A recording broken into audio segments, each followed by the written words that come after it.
Gold trusted gold buyers. మీరు తాకట్టు పెట్టిన బంగారాన్ని విడిపించి ఈ రోజు ఉన్న మార్కెట్ ధరకు కొనబడను. నా పాస్ట్ లో నేను మ్యారేజ్ చేసుకున్నాను. ఆ టైంలో సో బాగా వైరల్ అయిపోయింది ఆ వీడియో అనేది. ఒక ట్రాన్స్ ఒక అబ్బాయి బాగా మ్యారేజ్ చేసుకున్నారు పబ్లిక్ లో అనేది చాలా ఫేమస్ అయిపోయి వైరల్ అయిపోయింది ఆ వీడియో. దాని తర్వాత మా కమ్యూనిటీ నుంచి స్నేహ గారు నన్ను ఇంటర్వ్యూ చేశారు. దాని తర్వాత సో సో సో చాలా మంది చేశారు, చూసాను ఇంటర్వ్యూస్, చూసాను మీ కపుల్ ఇంటర్వ్యూస్ అప్పుడే దానివల్ల ఫేమస్ అయిపోయారు. చాలా ఇప్పుడు నార్మల్గా మ్యారేజెస్ అంటే మీరు ఎందుకు నమ్ముతున్నారు? ఎందుకంటే మీ దాంట్లో ఎవరి లవ్ కూడా సరిగ్గా సక్సెస్ అయింది లేదు. అవునండి. ఎవరో ఒక అబ్బాయి రావడం, మోసపోవడం, కొట్టడం, తిట్టడం, చంపడం ఇలాంటివన్నీ జరుగుతూనే ఉంటున్నాయి. అవునండి. కానీ మీరు ఎందుకు నమ్మి మళ్ళీ మ్యారేజ్ చేసుకున్నారు? అండ్ మీ ఇంటర్వ్యూ నేను చూసినట్లయితే మీరు ఒకరి మీద ఒకరు చెప్పుకున్న ప్రేమను కానీ ఇది కానీ ఇప్పుడు రియల్ జంటలు కూడా అంత ఉండరేమో, అలా ఉండేవాళ్ళు. సో నరదిష్ట అంటారు కదా, మేబీ అది కూడా కొంచెం అయి ఉండొచ్చు. సోషల్ మీడియాలోకి వచ్చిన ఏ కప్పులు కూడా అంత త్వరగా కలిసి ఉన్నట్టు ఏమి ఉండదు. మేబీ ఒక కపుల్ అంటే నాకు తెలిసి గుట్టుగా ఉండి ఆ ప్రేమను అక్కడే చూపించుకోవచ్చేమో. బట్ నేను వైరల్ అయిన తర్వాత నా లైఫ్ మొత్తం అంటే యూట్యూబ్లోకి వచ్చేసాను. నేను యూట్యూబ్కి వచ్చి నా లైఫ్ స్టైల్ మొత్తం అందులో పెట్టాల్సి వచ్చింది. ఆ టైంలో ఏంటంటే ఏదో ఒక కంటెంట్ అనేది ఒక వీడియో రూపంలో నేను మెసేజ్ ఇవ్వడం అనేది జరిగింది. సో అదైతే కావాలని చేసింది కాదు, అంతే బాండింగ్ ఉండేది ఇద్దరి మధ్యన. సడన్గా కొన్ని రీజన్స్ వల్ల విడిపోయాం. ఎందుకు విడిపోవాల్సి వచ్చిందంటే, ఒకటి ఫ్యామిలీ యాక్సెప్టెన్సీ సరిగ్గా లేదు, వాళ్ళ ఫ్యామిలీ యాక్సెప్టెన్సీ అస్సలు లేదు. ఇంకొకటి నేను ముందుగానే చెప్పాను, నేను ఎప్పుడైతే నేను మా అమ్మగారికి ఇల్లు కడతానో సో అప్పటి వరకు ఆగమనే చెప్పాను. నేను అప్పటి వరకు నేను కొంచెం కష్టపడాలి. ఇప్పుడు నువ్వు వచ్చావు కదా అని నేను రాలేను, ఎందుకంటే ఎట్లానే అవుతుంది, ఆఫ్టర్ బ్రేకప్ అయిపోతుంది. సో నేను మళ్ళీ నా పాస్ట్కి వెళ్ళలేను కాబట్టి కొంచెం టైం ఇవ్వు అని చెప్పాను. ఆ అబ్బాయి అన్నీ ఓకే అన్నాడు. నేను కమ్యూనిటీ వర్క్స్ చేస్తానని చెప్పాను, ఇలా కమ్యూనిటీలో ఉంటాను కొన్నాళ్ళు, మనం సెటిల్ అయ్యే వరకు. దాని తర్వాత మా పెద్దవాళ్ళకి చెప్పి మనం హ్యాపీగా మన లైఫ్ లీడ్ చేద్దాం, నేను ఇల్లు కట్టుకోవాలి మా అమ్మగారు. దాని తర్వాత నేను మ్యారేజ్ చేసుకున్నాం. ఒక 1.5 year బాగానే ఉన్నాం. దాని తర్వాత ఇంకా రోజు ఇంకా తాగడము, ఎందుకు ఇట్లా అందుకట్లా చిన్న చిన్న ఇష్యూస్, గొడవలు అవి పెద్ద పెద్దవి అయిపోయాయి. అయితే ఈ బ్రేకప్ టైంలో ఎక్కువ వీడియోస్ పెట్టడం అంకిత కావాలని చేస్తుందా? ఎందుకు అంత ఎమోషనల్ అయిపోతుంది? ఎందుకు సోషల్ మీడియాలో అంత ఏడుస్తూ వీడియోలు పెట్టాల్సిన అవసరం ఏంటి అని క్వశ్చన్ చేశారు. మీ వరకు వచ్చిందా? ఏమన్నా మీ సమాధానం? సో ఎందుకంటే అది నా మనసుకు తగిలింది. నేను సోషల్ మీడియాకు కూడా వచ్చేదాన్ని కాదు, చెప్పేదాన్ని కూడా కాదు. ఒకానొక సిచ్యువేషన్లో అది నాకు నెగిటివిటీ వచ్చేసింది. తినే ఏదో చేసింది, తిన వల్లే బ్రేకప్ అయింది అని నెగిటివిటీ వచ్చింది. సో నేను నిజం చెప్పాలంటే నేను ఒక ఓపెన్ బుక్ ఆ విషయంలో. అయితే తనకి నేను చాలా ఓపెన్గా అన్నీ చెప్పే చేసుకున్నాను. సో చెప్పి చేసుకున్న పర్సన్ తను ఎప్పుడైతే కొన్నాళ్ళ తర్వాత లగ్జరీ లైఫ్కి అలవాటు పడ్డాడు, ఆ తర్వాత జాబ్ పోయింది. ఒక 11 months వరకు నేనే చూసుకున్నాను. బిఫోర్ కూడా నేనే రెంట్ కట్టేదాన్ని, కార్ ఈఎంఐలన్నీ నేనే, ప్రతిదీ నాదే. ఆయన జాబ్ చేసుకుని వాళ్ళ ఫ్యామిలీని చూసుకునేవాడు. సమ్ టైమ్స్ ఎప్పుడైనా రెస్టారెంట్స్ అట్లకి వెళ్ళినప్పుడు ఖర్చు పెట్టే అతను. 11 months అనేది జాబ్ పోయింది. ఇంకా నాకు ప్రెషర్ ఎక్కువైపోయింది. ఇటువైపు ఇల్లు కట్టిన ఒక గోల్డ్ ఉంది అక్కడ, అదంతా విడిపించాలని చెప్పి నేను తనకి ముందే చెప్పాను. సో డ్రింక్ చేయడము, ఇదే విషయంలో గొడవ అవ్వడము. దీనికి ముందే నాకు తెలియదు, రీసెంట్గా తెలిసింది. నన్ను మ్యారేజ్ చేసుకున్న 3 monthsకే వేరే అమ్మాయిలతో కూడా ఉన్నారని చెప్పారు. సో ఆ రికార్డ్స్ కూడా నా దగ్గర ఉన్నాయి. బట్ నేను ఎందుకంటే అంతా అయిపోయిన తర్వాత మనకు అనవసరం అనిపించింది. ఇవన్నిటిని ఒక పక్కన పెడితే నాకు ఒకానొక సిచ్యువేషన్లో తను రెడ్ హ్యాండెడ్గా అంటే మా కమ్యూనిటీ వాళ్ళు ఎవరైతే ఉన్నారో వాళ్ళలో నా కోడల్ని నేను ఇలా వస్తున్నాను అని చెప్పడము, నేను తన్ని చేజ్ చేయడము, పట్టుకున్నాను, సో పరిగెత్తేశాడు. ఇవన్నీ నేను చూసి నా మైండ్ అనేది ఒక్కసారిగా మాకు అవసరం లేదు, ఈ కమ్యూనిటీలో ట్రాన్స్లోనే ఉండాలి, మమ్మల్ని మేము ఎంత అందంగా మార్చుకున్నా వాళ్ళు కొన్నాళ్ళే ఉంటారు, సో వద్దు, సింగిల్గా ఉండడం బెటర్ అనిపించింది. దాని తర్వాత నేను సోషల్ మీడియాలో నేనే పోస్ట్ పెట్టాను, వద్దు అంటే నన్ను కలవడానికి 2 times అట్లా ప్రయత్నించాడు. బట్ నాకు మనసుకి తగిలింది అది. ఎందుకంటే ప్రతిసారి నేను యాక్సెప్ట్ చేయడము, ఇది మా ఇద్దరి మధ్యన జరగడము, వాళ్ళ ఫ్యామిలీకి చెప్పడము, మా ఫ్యామిలీకి చెప్పడము, మీ చావు మీరు చావండి అనడము, ఇవన్నీ నేను ఇంకా తీసుకోలేకపోయాను. నేను మారింది నా కోసం, నా సెల్ఫ్ నేను ఆనందంగా ఉండడానికి. ఎందుకు దీంట్లోకి దూకానా? ఇంకొకటి, కమ్యూనిటీలో అందరికీ ఒక రోల్ మోడల్ అనుకున్నారు, ఇప్పుడున్న జనరేషన్లో ఇంత బాగా ఉంటున్నారా అని. సో నేను ఇప్పుడు కనుక నేను బ్రేక్ చేస్తే సొసైటీలో వీళ్ళంటూ సెట్ కారు, వీళ్ళకి పెళ్ళిళ్ళు సెట్ కావు అని అంటారని నాకు ముందే తెలుసు. దానికోసం కూడా నేను చాలా బాధపడుతూ అట్లానే ఉన్నాను. ఇవన్నీ చూసిన తర్వాత నాకు నేనే ఇన్స్టాగ్రామ్లో విడిపోతున్నామని చెప్పాను. చెప్పిన తర్వాత ఆపోజిట్ పర్సన్ కూడా ఎందుకు ఏంటి అని క్వశ్చన్ చేయడానికి నన్ను ప్రయత్నించలేదు. నేను వీడియోస్ డిలీట్ చేసేసాను. తను కూడా అప్పటికే వేరే అమ్మాయితో లవ్లో ఉన్నాడు. ఓకే. ఓకే. అలా బ్రేకప్ అయింది. సేమ్. అంటే నేను ఎన్నిసార్లు వద్దన్నా కావాలనుకున్న మనిషి ఒక్కసారిగా నేను వద్దు అన్నప్పుడు ఎందుకు బ్రేకప్ చెప్తారు? ఒక 1.5 yearలో చాలా గొడవలు అవుతాయి. ఇది మాకు అప్పుడు మేము విడిపోవడానికి కూడా చాలా చిన్న రీజనే. దానికి ముందు చాలా పెద్ద రీజన్స్ ఉన్నా మేము కలిసే ఉన్నాం. అప్పుడు కలవాలి అని ఒక పర్సన్ మన ముందు బతిమలాలిన మనిషి ఒక్కసారిగా ఎందుకు వదిలేసుకున్నాడు? బ్రేకప్ అంటే వదిలేసాడు. దానికి తనకి ఎక్కడో కనెక్ట్ అయ్యాడు, ఇక్కడ వదిలించుకోవాలనుకున్నారు. తను కూడా ఏం చేశారంటే అక్కడ అమ్మాయిని కనెక్ట్ అవ్వడానికి కమ్యూనిటీలో ఎవరితోనో రిలేషన్ కి పరిగెత్తినట్టుగా నన్ను నమ్మించాడు.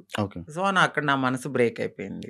తర్వాత తెలిసింది ఇలా జరిగాయి కాదు. అప్పుడు మరి ఫేస్ మీద దెబ్బలు కొట్టడం అవన్నీ ఏవో ఉండే కదా, దెబ్బలు ఉండే ఫేస్ మీద, ఏవో దెబ్బలతో ఒక వీడియోస్ ఉండే, అవేంటి అవి ఆయన కొట్టినవా లేకపోతే ఏం జరిగింది? అది ఇక్కడ దెబ్బలు తగిలింది అంత ఫేస్ సంథింగ్. ఆయన అయితే కొట్టలేదండి.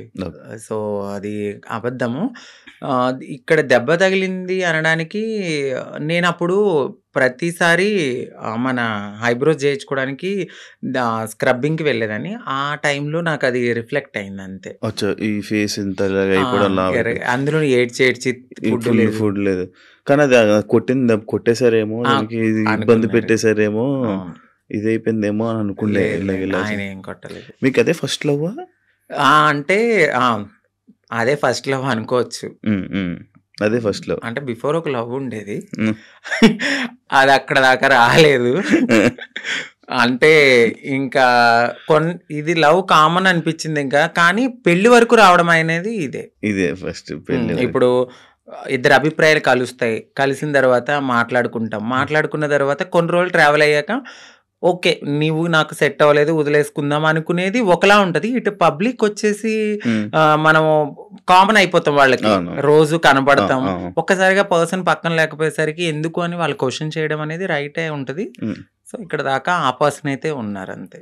కాదు అదే ఇందాక నేను ఒక పాయింట్ అడిగాను, ఏదైతే అబ్బాయిల దగ్గర నుంచి మనకి పూర్తి ప్రేమ దొరకదని తెలుసు, మీకు తెలుసండి. డబ్బుల గురించి వస్తారని తెలుసు. అవును.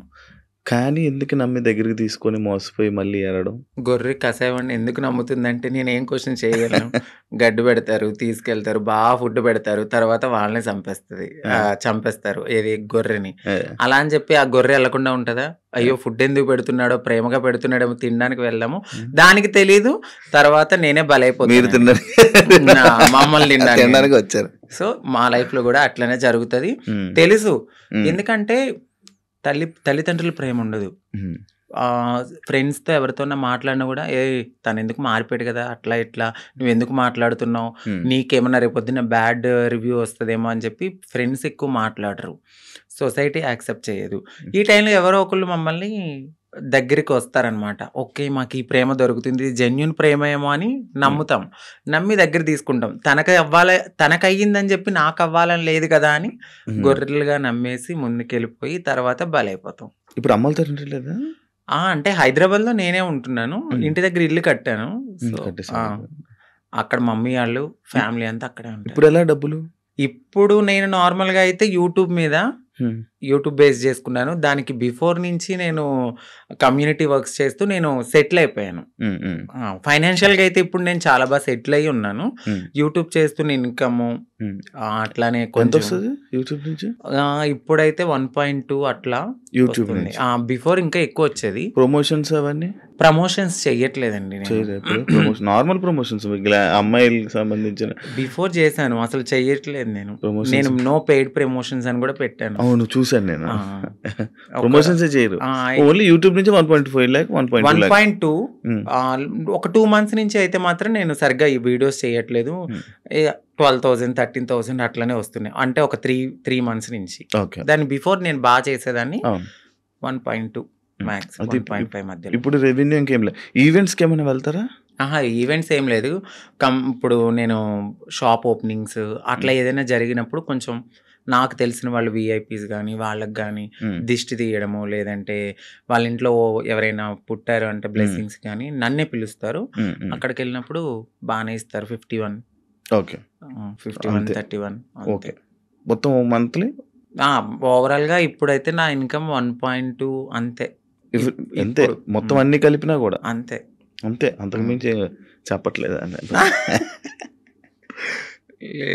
అంతే అంతే.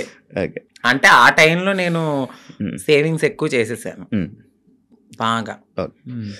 ఒకప్పుడు అంకిత నాయుడు వీడియోస్ చూస్తున్నప్పుడు అంటే లైక్ బిఫోర్ బ్రేకప్ కానీ బిఫోర్ ఇది కానీ ఫేస్ ఒకలా ఉండేది, ఇప్పుడు చాలా చేంజెస్ అయిపోయాయి. అవునండి.